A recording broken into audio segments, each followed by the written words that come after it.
शिर्डीमध्ये असलेल्या आपल्या साईबाबा मंदिराला आतंकवाद्यांकडून डायरेक्ट बॉम्ब निवडून द्यायची धमकी आली आहे. हे ऐकल्यावर आम्ही डायरेक्ट पळत पळत शिर्डीच्या मंदिरामध्ये आलो.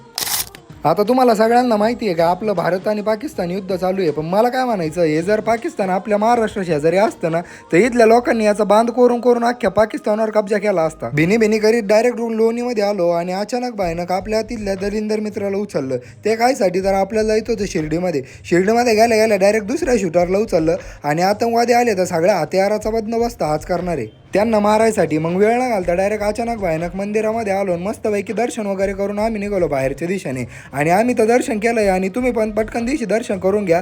तसं ऑनलाईन पण करून घ्या आणि इथं येऊन पण करा, कारण हे महाराष्ट्र आहे बाबा. इथलं महाराष्ट्र पोलीस इतके व्याक्कार आहे ना का इथं डायरेक्ट हवेला सुद्धा परमिशन घेऊन यावं लागतं.